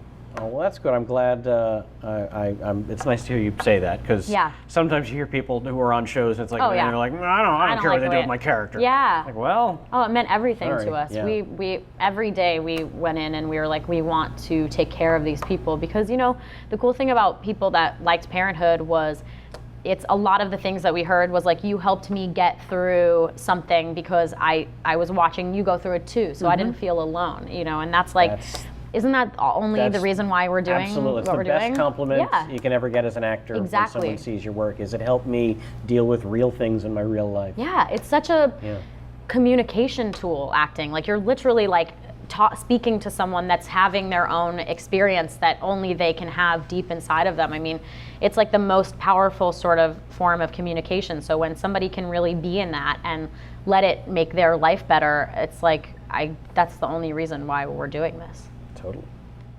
What are they saying about me? Are they talking shit? No, I'm not reading any live. I'm going through most of the questions that were already given to us. Oh, cool. And one of these is a tweet 5. Do we have the intro? Nice. T5, So what you can't see right now is Dave Keckner doing a little intro for this. I love him. And then let me know when we're back. We're good. All right, we're back. Here we go. Tweet 5 for you, Mae Whitman, courtesy of Dan Esparza. Don't fuck me on this, Dan. Movies or video games? Movies. Animated or live action? Live action. Comedy or drama? Dramedy. Singing or acting? Ooh, wee. Singing in the morning, acting in the evening. Anyone? And finally, words or sentences? As I just fade away into oblivion. Yep. Just take a nap on that last one. Words. All right. Words. 4 out of 5 for you, Dan. I don't care for the last one. And kinda liked it. and Felt 3 poetic. and 3 out of 4 for you, Meg. Well done. Great, thank well you. Done. Well done. Let's jump around. So here was there was a little show on the old Home Box Office channel Sounds familiar. that I was Is a that big what that fan stands of. for? It is what it stands for. Wow, can you believe it? All these years. That's all right. Yeah. I don't think anyone knows that. Jamie and I are probably the only 2 people under 40 that know that. Pretty hip. What HBO stands for. Home box is home box Home Box Office, yeah. Yeah. It's also I sleeping. missed the HBO intro. I know, we all do. We I all talk do. about that. Can't sing anymore, we're gonna get sued. Yeah. But Because they actually built that, so like it was like this giant process. There's Yeah. this YouTube video that's like a behind the scenes of how they made that whole little town. Yeah, that was all Like, it's a practical. model, and it's like it was like one steady cam shot. Yeah, it's crazy. How cool. you kids today, you don't know. That made me feel cozy right when you sang that. It reminded me of like being that age, settling in for a nice program. Oh, the old Saturday night guarantee. Woo! So In Treatment Yes. on HBO. Yes. What a great, totally novel idea that show was. I know it was based on the Israeli show of the same name. Yeah. But what a great show that was. And I know you played Gabriel Byrne's daughter. Yes, I did. On the show. And how did that go? Now, were you on, I think they shot the first season out here, right? Yes. And then they moved to New York. Yes. Did you do both? I did. Wow. And it was amazing. I mean, now that's like, a totally different scene in so many ways. First of all, in that the writing is like so specific, where it was very like, okay, like we have to get every word down, blah, blah, blah. And the crazy thing was, most of the time, you were always in the same location. So the camera setups were the same, the lighting setups were the same. So you could and you had to, because they were doing episodes a night. Absolutely. So you were doing we would plow through normally if you get a call sheet, it'll be like, if you have like a 5-page day or a 7-page day, you're like, Jesus, we got a real day on our hands. It's a lot. And we would have like 17-page days, just like, and it's all dialogue back and forth. So it was like this nightmare of trying to remember that stuff. But again, when writing is good, it makes our job so easy because the stuff makes sense. So it's like, I'm not struggling to remember the beats. I'm like, well, everything I'm saying makes sense in order of why I'm saying it. And When you have a guy like Gabriel Byrne, I mean, please, I was so intimidated. I love him. And it was, I mean, it's funny, it reminds me of Usual Suspects when I got to do the reading with Kevin. Oh, yeah. Yeah, we were in that, which was really fun. But, you know, with him, I was so, and he's so like hulking and just brooding and Irish as I like reveal my obvious crush on him. Well, but yours and mine too. Yes, thank you. Like that lilt. If you're a heterosexual female, Yeah. you have a crush on Gabriel. You Byrne. have to. You have to. He looks at you yeah. from like under his Yeah. eyes, and he's got Always. the I remember. I accent. think we watched. It might have been like End of Days or one of those like in that time period, like crappy movies he made. Like whenever I was in high school, and I was like, you will all have a crush on Gabriel Byrne, but they had no idea who Yeah, it was. of I'm like, you course. will all want to fuck him by the end Yeah. of this movie. And all my girlfriends are like, oh my god. And I'm like, yeah, I'm telling you. Yeah, it's unbelievable. He just Unbelievable. has that je ne sais quoi. Perfect usage. Thank you. I was worried. I hope I made my parents proud. He was unbelievable. And, you know, he's kind of like, he's very like intimidating. He's kind of shy at first and like kind of closed off. And you're Yeah. just like begging for it from him. And I remember I was like struggling with this scene because you have to find, you know, it's hard to enter into a scene 4 pages before being like, hey, Dad. And then like 4 pages in, you're like, I know Mom's cheating. And, you know, it's like this whole thing. And Yeah. it's hard to get there sometimes. And I remember I was like struggling just in general with the lines and this and that. And he hadn't really said much to me. We hadn't really spoken much. And like all of a sudden it was like he like ripped off this like, and he was like, let me tell you something. You've got it. And like blah, blah, blah. And he like went on this like whole tirade about like that I had the fire in me and like he could see it in my eyes and I didn't have to worry and just let go. And he gave me like all this like great acting advice and the support. And after that, it was like the floodgates of friendship were open. We were like, he was like doing Bob Dylan impressions and joking around all day and like fucking around. And he's so amazing and funny. He's one of the most incredible people I know. I mean, I would like for years after that, email him being like, I'm having a freak out. I feel weird about acting and this and that and what about blah, blah, blah, blah, blah. And I'd get back these like poetic, like straightforward, you know, 3-line emails that would make me feel better for years afterwards. I mean, he's one of my favorite people I've ever worked with. I think he's fun to just sit down and hang out with, and he's really a pleasure to act with. You're right though. He's also surprisingly like super witty. Yeah, like, he's I've met him a unbelievably couple witty. times because of Kevin, and like he's just You don't see it coming, You don't and see then it he coming, zings and he's you. like super. He's amazing. He's amazing. I know. Look at us, like sweating. I know. under It's our like clothes. how every Can I get man a should change strive of to be underwear? You Gabriel guys brought Byrne. that change of underwear for me too. Okay, great. And so is Kevin still on him to be on the podcast, or does he have no I interest? believe he's either like New York based Yeah. or Yeah. like between New York and like. He's way New York based. Now yeah. that was why they moved the show, Of because course, he was like, yeah. I can't be away. You know, he's got kids and stuff. Yeah. So he's like, I got to be in New York, and they were like, great, we'll go there. All right. So it was very fun. Well, we got to take the show on the road anyway. Yeah. At some point. Well, if anyone hasn't seen In Treatment and they're curious, I mean, just to let people know what it was. The format, as I remember it, when they first started doing season 1, they aired a new episode Monday through Friday. Crazy. Because Gabriel Byrne is a therapist, and so each night of the week was a different patient and their session. And then I think for seasons 2 and 3, they aired like 2 episodes on Monday and then 3 episodes on Tuesday, or some version of that. Yeah. And so there was so much of this show, and it went like 9 or 10 weeks. Yeah. So we're talking 40, 50 episodes. Yeah, exactly. And it per was so season. fascinating that you get to see these people grow every Yeah. same day of the week and stuff. I mean, and the cast was unbelievable. You know, it was the first place I met Mia Wasikowska, who I think is like an amazing young actress. And I mean, tons of like fascinating people. I mean, it was really a pleasure to be a part of that. I think Dane DeHaan and Alison Pill also had tremendous arcs on the show. Yeah. So if you're curious, I'm pretty sure it's on HBO Go. If you're at all curious to check out a great show and the great Mae Whitman in it. Thank you. Bonus. Okay. Someone asked, I'll tell you who. Jessica Walsh, Jay Walsh. Wow, you must have been on Twitter a long time, Jay Walsh. Wants to know, if you were stranded on an island and could listen to the discography of one artist, I'm going to also say, or band. It's easy. Who would it be? The Beatles. Wow. Please. I need variety. I'm hot. I'm going to be sad. I'm going to be happy. I'm going to be hungry. I'm going to be, you know, empowered. I need a big old fucking discography. I need every feeling. I need transitions. I need walls of sound. I need stripped down versions. Please. I could easily survive my time on a desert island if I had the entire, Beatles catalog? the entire catalog. And that's not, I'm not even saying like Beatles are my favorite band necessarily. No, you're but answering when the it's- question. Yeah, gotta answer And the that's question. a great answer. I can't And imagine what couldn't agree with what would more. you say? It would either for me be Beatles or Zeppelin. Okay. Yeah. Yeah. Never a bad song. Yeah. Led Zeppelin. Great. Not one. That's their trademark, right? Yep. That was on their business Never a card. bad song.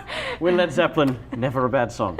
like okay, well there you go, Jessica That was a good Walsh. one. Asked and answered. Yeah. But I brought that up because I know that you are also something of a musician. If you can say And that. I will say that. right, I sure. know you pluck on the old guitar and you do a little bit of the singing. I can fake it, yes. Yeah. How's that going? Okay. Yeah? It's okay. Yeah, it's going well. I mean, it's funny for like all of my confidence as far as acting goes, feeling like it's a part of me and like, no, I never think twice about being on camera acting and literally turn into like a weeping, wilting baby when it is like time for me to sing something out loud. I can't, I get so shy. It's like, it's insane. Like I'm Wow. like trembling, shaking to death. It's like my Yeah. worst nightmare. Even like I'll get singing auditions and I'm just like, oh my god, I can't. Like it's like my worst nightmare. Yeah. And I can't. And I can play. I've played guitar since I was like 12. I can play. I can sort of sing. I just there's something about it that's so scary to me that it's hard. But I've been lucky. I have like so many great friends that are musicians that have like given me a lot of whiskey and let me take my time, Nice, easing very nice, into good singing friends. backup vocals and friends. stuff. Yeah, so that's always been great. And like, yeah, I'll sing on friends' albums. My friends' band Fake Problems, they let me sing with them, and I've been lucky to have some great little singing gigs over the years. And my boyfriend now's a musician, and so he's sort of like slowly coaxing me out of my shell to kind of do more, because I would love to have Good. like an album or something Yeah. definitive to show for myself, for God's sakes. And for what it's worth, you seem to have a lot of people out there who would be interested in this album. Wow, that's so nice. You guys heads are up. too good to me.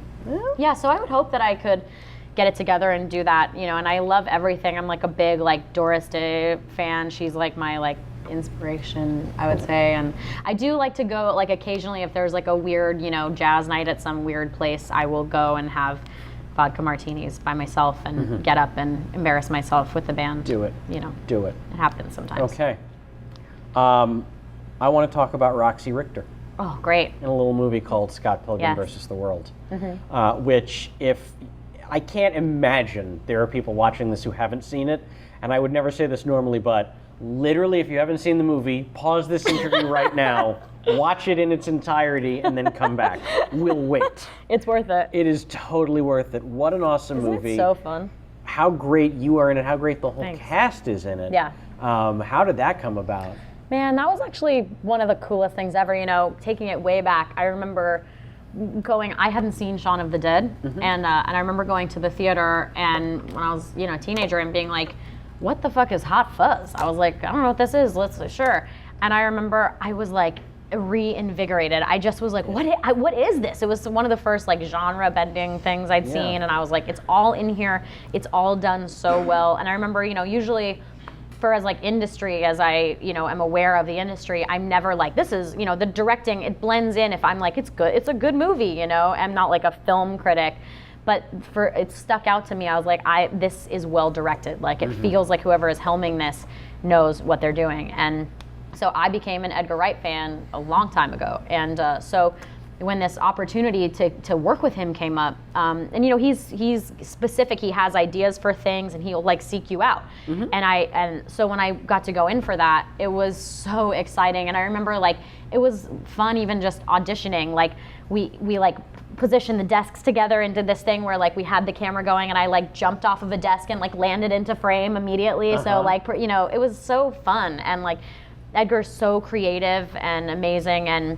then once it happened, that experience was so unbelievable. It was like we did 3 months of training before we even went to Toronto. We were in my Toronto God. for like 8 months. It was like crazy. And like, yeah, we did like, it was like me, I mean, it was so fun. It was like me and Mike Serra, who I've been friends with for forever, and like Jason Schwartzman, and like all these amazing people all doing like, gymnastics in a gym in Alhambra. And it was just like so the weirdest vibe.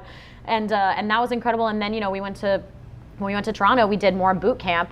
And I'm like the least exercisey person in the world. It was not pleasant, and it was like, it felt a little bit like, at first I was like, is this gonna be like PE? They're gonna make fun of me for, whatever. And of course you're like at boot camp with Chris Evans, who's like, could like lift you with a pinky finger and like was lifting all the kettlebells or whatever they're called. He's doing great. Oh, he and I dated before he was Captain America.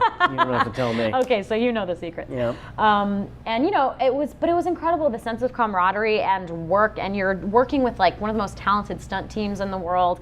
And I had to take ribbon dancing to get the flow of the thing. Wow. Like, yeah, it was like a whole thing. And everybody again was so professional. The wardrobe, like everybody was it was so interesting what we were doing, and it felt so good and so real. And that was like a big family, because we were up there in Canada for so long, and we all just kind of banded together and spent every night together. And that's great. To be a part of that genre, like, by the way, the stunt stuff is great. The music stuff is great. Nigel Godrich, who produces all of Radiohead's albums, did the score. Oh, yeah. So it's got this like really amazing heavy score, and Beck did the music for Michael's band, and Broken Social Scene did music, and just like really amazing bands that somebody who, Metric, somebody that loves music, you can tell that Edgar puts his whole into making a movie. Oh, yeah. He gives 100%. Yeah. Without question. Yeah, it was amazing. I feel so lucky I got to be in that, and I enjoy it every time it comes on. I am so insanely jealous.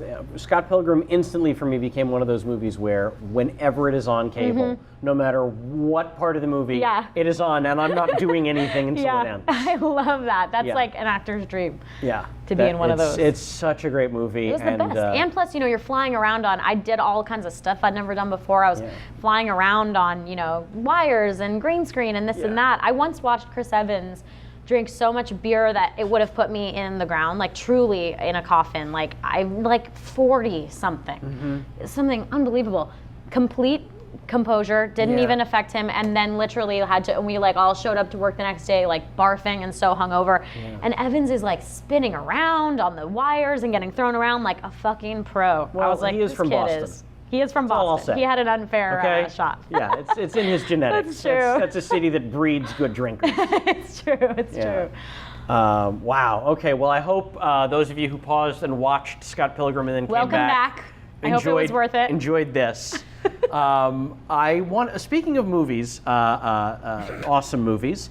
Can we talk about The Duff for a minute? Yeah, let's. Which is a really awesome movie. Thanks. It really is. It was like a totally I don't want to say of its day, but it is because there's so much social media stuff, computer, and that. Like, it's stuff that I personally didn't have in high school. But watching it, I'm like, oh man, if I were 15 or 16, exactly what we all said. Right now, this would be the movie that spoke to me. Well, we all said if I was 15 or 16 and I had to go through high school with all this social media, I wouldn't have made it 5 fucking seconds. No. Yeah, I was just discussing. My best friend was just visiting. Are you and kidding?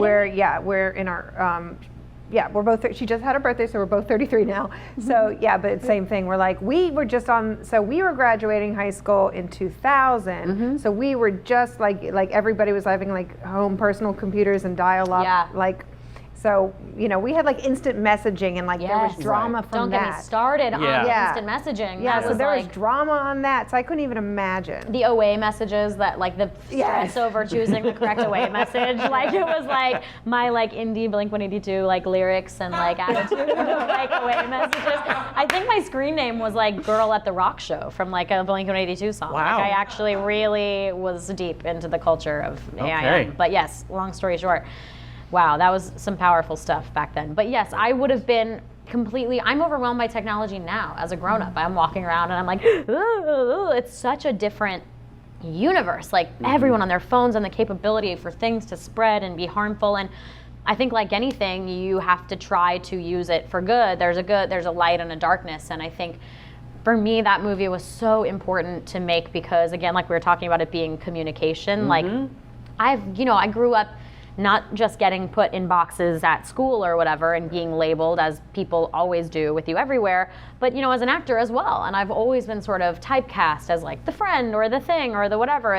I've always been put into boxes that I knew I could break out of or be more than, and it's sort of unfair. And I just realized where's that person? I want to hear that story, the story of the person that's like, actually, I'm not just that. I have a lot of layers, and it's, complicated and blah, blah, blah. And so I really wanted to, a lot of people get put off by the title. It's like designated ugly fat friend. Right. It sounds very harsh, and I got a lot of people being like, that doesn't make sense because you're not that, and blah, blah, blah. And I'm just like, well, who is? Like, who, and also who are you to decide that there's somebody that deserves to be called that title, or that actually fits for? Like, that's a bunch of bullshit. And that's kind of what we wanted to prove with this thing, is it's about this girl who, goes on this journey, and she's like, and by the way, I've done what she did. I still do. It's that feeling of like, oh, well, like something gets pointed out about you and you're like, yeah, that's me. Oh, is that bad? I should be self-conscious of that. Okay, well, what should I do is there something I can do to make it easier? And what is it? And blah, blah, blah. And then you realize it's never about that. It's about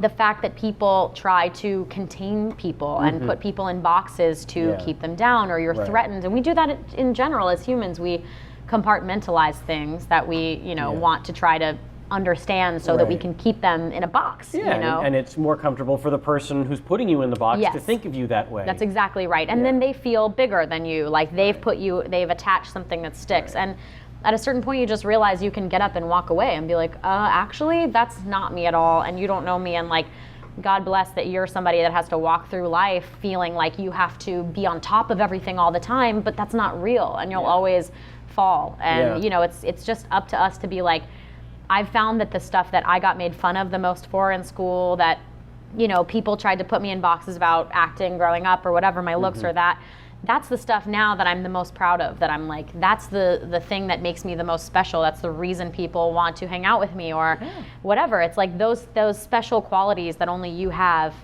people. And I think the weirder you are and like the cooler you are, the more people try to tear you down because they're afraid of you. So I just, again, wanted to have something communicating to people like, guys, I have been there. If you're feeling this way, because it's isolating. I mean, school in general, what a nightmare. And I wanted I wanted them to know that, like, for better or for worse, I've been through this. Everybody I know has been through feeling like this. And like, if we can do it, and we're not saying it's not hard, but you have the power and to be your own self and walk away and realize how bullshit that whole thing is. And that is pretty much the message of the Duff. Is you have the power. It's not up to them, it's up to you.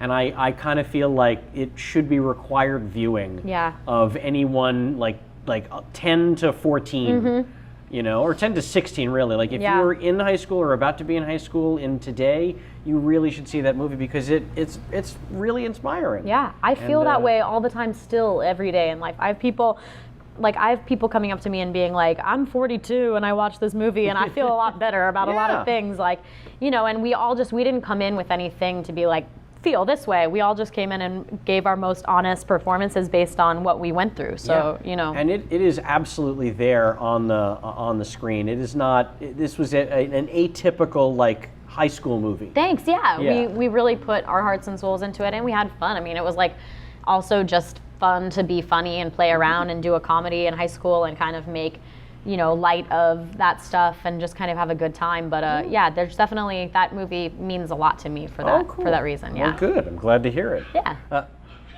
We'll be right there. Kev! Who we got? 3 guesses. Oh boy, this is trouble. I need to see him. Hang on, I'm gonna flip you guys around. There we go. Hey, show me who I have with me. I see a toucan cover. I don't see anything else. Back. Hi, Johnny Simmons. Hi, man. Also from Scott Pilgrim. Anyone? Yep. Throw it up. This is the most meta thing in the world. Guys, I'm gonna like fade away like Back to the Future after this. This is my worst nightmare. We're in Bulgaria. Does they know we're in Bulgaria? I know you're in Bulgaria. You can literally see us on. Bulgaria. I know you're in Bulgaria. Yes. I have received word. This is really. Look at this, like, you look like you're running fucking the CIA down there. You have like 15, oh no. Wow. Is that me? Yeah? Oh no, this is terrible. No, I won't accept any of that. I'm actually fading away, like Back to the Future. Yeah. Here, you get a good look of there's Jamie, there's everyone. That is so fucking awesome. We miss you guys. We miss you. Back to the show, man. Okay, I was just about to ask her about Arrested Development, so stay tuned. It's going to get really interesting. Bye, guys. At a moment in the history of the internet. I know. I'm sure our listeners are really confused. And first AD Jeremy Phoenix is here as well and says hello. No way, Jeremy! Hi! Oh my God, this is fucking crazy. Good to see you, dude. I guess this means I won't be seeing you on our upcoming projects. Great. Thanks for stealing, Jeremy. The show. Thank you. Love Bye, you. guys. Thank you so much to Kevin. Wow, really the best. For really as making we lost 75,000 subscribers. in really that making one all of our thank you very much. Our audio-only listeners, let me explain to you what just happened. Sometimes Kevin gets jealous. And there's no doubt that he's jealous that I got the awesome interview with Mae Whitman, and he could not stand to not be a part of it. And you know what? I don't blame him. So that was him FaceTiming in and joining our little chat for just a quick moment. Just for a quick moment. But I don't blame him. Again, it is Kevin Pollak's chat show, so he kind It's of on the mugs. can For those do of you listening at home, it is on the mugs. anything he wants. I can't begrudge him that. But I do actually want to talk to you. We're in the home stretch now, and so we got to talk about Please. The great Arrested Development Yes. and the sensational Ann Veal Yes. on Arrested Development. Share, please, anything you got. Oh my God. I mean, how can I start? Yeah. I can't How believe. How did you get involved with it? Was it an audition? It was an audition. It's funny because I remember when Alia Shokot, who plays Maybe, it has been my best friend since childhood. Like we grew up, we did a show together on ABC Family called State of Grace, and it took place in the '60s. It was kind of like a Wonder Years situation, and so we have been inseparable ever since. So I remember when she got this audition for this thing, she was like, yeah, I went in for this weird thing. I don't know, it was like improv, but it wasn't, and it was comedy, but it was this, and we did all this stuff. And I remember being like, what? I don't get it. And then she started doing the show, and it was the most obviously amazing thing that ever happened because it was so genius. And then when the second season came up, and this character came up, I went in and auditioned for everybody, and I had a great audition, and it was just so cool. You know, originally they were gonna keep having different actresses play my character so that you never like really had a handle on it, which like would have been genius. But I just got along with everybody, and it just stuck. And like, Mitch Hurwitz obviously is like a god to me. And you know, also the most unbelievably nice man. Like you'd think like, well, a genius like that, I'm sure he's like horrible and intense, and he's not. He's literally like, my love, May, a kind, soothing father, like wonderful. And you know, he's like also this like crazy genius. Yeah. And so for me to be a part of that, I mean, my God, I remember we were like trying to figure out, we wanted her to like look really interesting and weird. And so I wore a fat suit that wasn't a full fat suit. It was just hips. Yeah. So like just these giant hips That's under what I like read. beige clothes. That's crazy. It's so funny. And it was amazing. I mean, all those jokes, what can I say? To be a part of that, I mean, sometimes I'm like, oh my God, I can't believe I was actually on that show. I can't believe that's me. And you know, obviously we became like best friends with Mike Sarah through that. So it was also just fun as a teenager to be like getting to come to work every day and hang out with your two best friends was amazing. And, you know, even when we did this last season, I was so lucky to be a part of that as well. And I had such a perspective, like there was this moment where when we were all back in the penthouse, like dressed in the same clothes that we'd been in when we left off all these years ago, we all just looked around and we were like, this is fucking nuts. This is so weird. So it was amazing, and I would have moments, especially because I got to work with Will Arnett a lot, who I adore to the moon and back, and he's so funny. It was really hard to not laugh during everything that he did. But you know, I was like, oh my God, I'm a part of these iconic jokes. He's like looking at me, being like, her, or like, you know, when I'm like, how did you like your egg? And he's like, I liked you just fine. I said you were fine. It's so funny. It's like those moments to actually be able to be in there and play with that and be a character on that show. I mean, what could I possibly say? It was, you know, it was the best experience I've ever had. Oh, that's great. Yeah, it's genius. Like, and it gave all of us the wonderful gift of if there's someone who you see in your life that you can't remember, just call them Egg. that's right. What is she, funny or something? That's what we say a lot as well. It's really, you know, it's a genius. Mitch Hurwitz is a genius. I remember on this last iteration, like I was so lucky. I told him, I was like, I will sweep through the background if you let me be on this show. Like I just wanted a part on the show. Yeah. And I remember like so much of the mathematics of that show is like, you know, because there's shit connected from season 1 to what, you know, see that you're like, oh fuck, that's what they were talking about? Like, oh my God, you know, it's like the mechanics work so strongly in there. And I remember coming in for this last one morning and like they're, thinking I had like a tiny little scene that day. And I swear to God, Mike Sarah burst in my trailer and he was like, "You got the butt sex revisions, right?" And I was like, very, very funny. He's like, "Oh Christ, here's the butt sex revisions. You need to learn," And I was like, "Oh my God, butt sex revisions. Okay, there's masks, butt sex." It was like we actually had to be on your toes because there were possible butt sex revisions. Well, that's outside of a porn set. That's life for That's you. pretty much the only time you're going to get. Did you get the butt sex revisions? As a legit question. I know. That's on somehow I'm set. going to work that into being the title of my my memoir, butt sex revisions. I wish you would. I think it's. Oh man. Well, we have covered so much. I cannot thank you enough. Yeah, May thanks for you having me. I'm so excited. Please, our pleasure. You've had such an incredible career, and it's not slowing down anytime soon. Let's hope. From what it seems. What is this, real wood? Yep, this is definitely real wood. Okay. Now, The top as is at least. I don't know about the Yeah, base, it's but true. the top. I covered it Tough. both. Tough. Okay, I'm knocking yeah. everywhere. Now, I did warn you beforehand. Yes. You cannot get out of here without playing the Larry King game. And I'm sad. I'm excited because I'm going to do the best I can. But I also a little part of me. I'm going to do it two versions because I'm going to do something to you after you make me do the Larry Oh King boy. game. Okay. Okay. Now, do you remember the rules? You need me to go over I think them I again? remember the rules. Yeah, it's a quick jaunt for me. Okay, great. This is Larry at his most straightforward. Oh, fantastic. When you're ready, there's your camera. And I'm going to tell you this. This is lifted directly from an actual late night tweet of Larry's, which I don't know how deeply you get into the late night Larry. There are no rules here. Late night Larry, he really likes to talk about on Twitter things Okay. that don't make sense. He likes to write sentences of stuff that is neither here nor there. Okay. One of which, my favorite one was, so let's say I'm on the show. I would go, also first of all, a gruff woodsman somehow is Larry King. But I would go, "All right, welcome back. I enjoy the smell of turpentine. Bowling Green, you're on." So, he literally tweeted, "I enjoy the smell of turpentine" at 3:30 in the morning. Wow. And it made me so happy. So I wanted to do to you Yes. just any kind of send off to me Yeah. as Robert Durst. Because that's the impression I've been doing a ton of lately. You don't get a lot of Robert Durst requests. I had asked Sam Levine to do an impression of, and All right, it was made clear to me that he was uncomfortable. What? Thank you. What?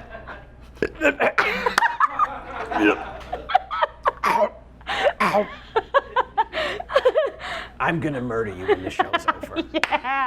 Thank My you. mic is still on. Yeah, I'm gonna go in the bathroom and burp if you guys want to pick that up after the show. Thank you. Well, That no, meant a thank lot to you. me. That was fun. Nobody ever throws it back in the host's face. Truly, from the bottom of our hearts, thank you so much, Thank May. you. You are incredible, and we adore you. Thanks for And letting me talk about myself. Yeah. It's my favorite pastime. Come on. Give me 1 second to wrap things up. I want to thank everyone here at Team Chat Show today.